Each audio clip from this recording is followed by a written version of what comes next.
Look, guys, what we want to do here was a couple things. First of all, we're going to say come and say thank you to the National Guards folks, to the cops, for actually keeping this place safe. If you look at what's happened in Washington, D.C. in just the past 9 days, we've seen a 35% reduction in violent crime. We've seen over a 50% reduction in robberies. We are seeing really substantial effects because these guys are busting their ass. So I want to come here, highlight what they're doing, say thank you in person, obviously pass out a few burgers, but most of all, just send a message to the American people. Look, we don't have to live like this. We do not have to allow our cities to be taken over by violence and by disorder and by chaos. You can actually do stuff. You can actually bring law and order to communities. You've just got to have the political willpower to do it. And I think you hear these guys outside here screaming at us. Of course, these are a bunch of crazy protesters. But I'll tell you, a couple of years ago when I brought my kids here, they were being screamed at by violent vagrants, and it was scaring the hell out of my kids. And one of the things that we've done already in Union Station in just 9 days is we've made it a place where people can walk around safely. They can bring their kids again.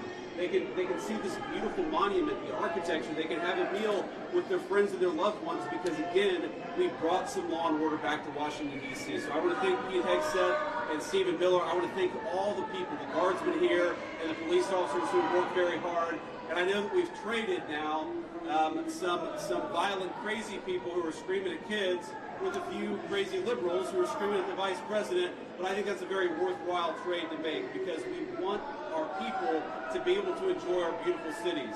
And the last thing I'll say is to the American people, D.C. is already safer than it was 9 days ago, but we're going to make it safer still to come. This is your city. You should feel free to come and visit here, have a meal, see all these incredible monuments, and actually enjoy yourself, and that's what we're trying to make happen. And I think that if we set a standard in Washington, D.C., that political willpower can bring some common sense, law and order back to these communities, then maybe some other communities and other cities will follow suit. So it's kind of crazy. You hear these guys outside. They appear to hate the idea that Americans can enjoy their communities. They do the fact that D.C.